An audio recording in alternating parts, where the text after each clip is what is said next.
안녕하세요. 오늘 저희와 함께 깊이 파헤쳐볼 자료는요, 바로 마태복음에 나오는 천국에 대한 여러 비유와 가르침, 그리고 그 해석들입니다.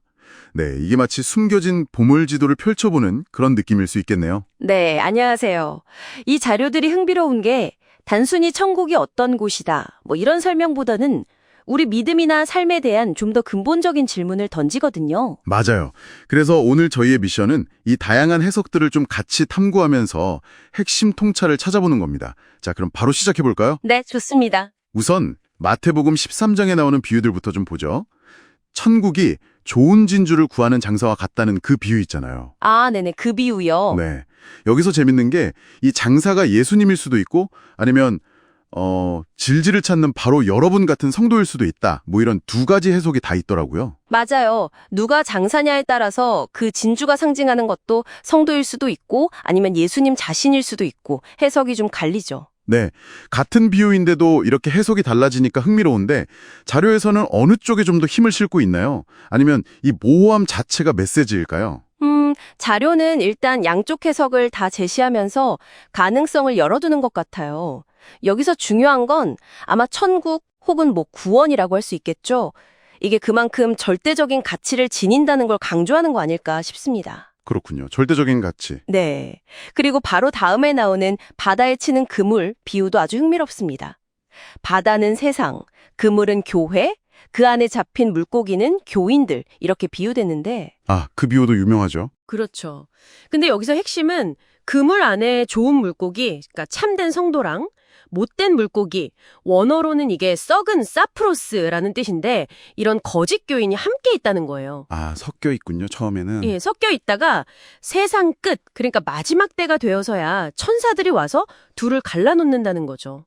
겉으로 보기엔 구분이 어려울 수 있다는 현실, 그리고 최종적인 심판은 반드시 있다는 거, 이걸 동시에 보여주는 것 같아요. 이렇게 마지막에 좋은 것과 나쁜 것이 갈라진다는 비유를 듣고 나니까 제자들이 그럼 천국에서는 누가 큰 자입니까? 이렇게 묻는 게 어찌 보면 당연해 보이네요. 기준이 궁금했겠죠. 네, 그렇죠. 과연 기준이 뭘까? 근데 예수님의 대답은 권력이나 지위 이런 게 전혀 아니었죠. 네. 바로 어린아이와 같이 자기를 낮추는 겸손, 스스로를 낮추는 사람, 그 사람이 천국에서 큰 자라고 하셨어요. 겸손이군요. 네. 그리고 이 가르침이 바로 형제를 실족하게 하거나 또 업신여기지 말라는 아주 강력한 경고로 이어집니다. 작은 자 하나라도 함부로 대하지 말라는 말씀이죠. 아, 그 경고가 구체적으로 드러나는 게 바로 1만 달란트 빚진 자 비유군요. 여기서 진짜 중요한 건 빚의 규모 차이잖아요. 맞아요.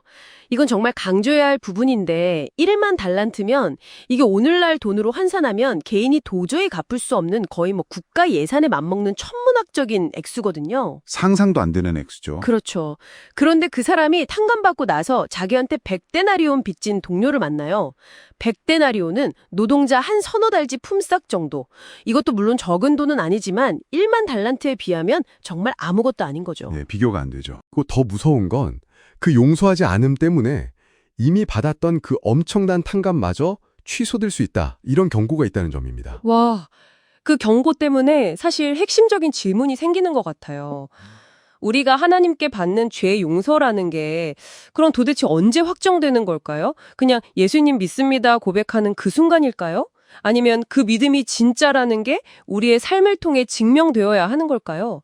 자료들을 보면 이 지점에서 입장이 좀 갈리는 것 같더라고요. 네, 정확히 보셨습니다. 여기서 이제 두 가지 주요 관점이 좀 부딪히는데요. 첫째는 진실하게 고백하면 그 즉시 성령의 역사로 죄사함을 받는다.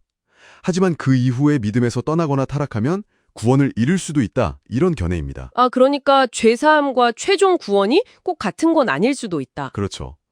이 관점에서는 구원과 죄사함이 이퀄이 아닐 수 있는 거죠.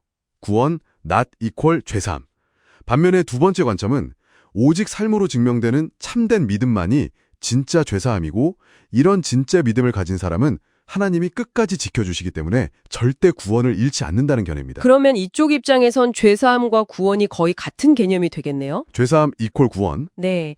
만약 누군가 믿음을 버리고 떠나갔다면 그건 그 사람이 처음부터 진짜 믿음을 가진 게 아니었다. 이렇게 보는 거죠. 와, 구원받은 사람이 넘어질 수 있느냐 없느냐. 이거 정말 중요한 문제네요.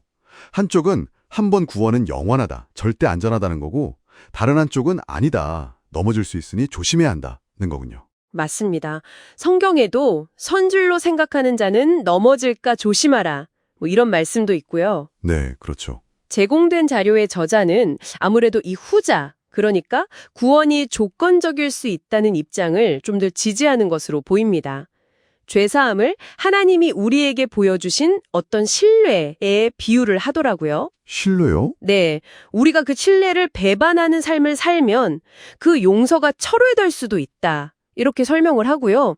그리고 이 관점을 뒷받침하는 핵심 개념으로 검증, verification이라는 걸 제시합니다. 검증이요? 아니, 하나님은 우리 마음을 다 아실 텐데 왜 굳이 검증이 필요한 거죠? 좀 이상한데요? 네, 그게 좀 흥미로운 설명인데요. 하나님은 물론 우리의 중심을 아시죠.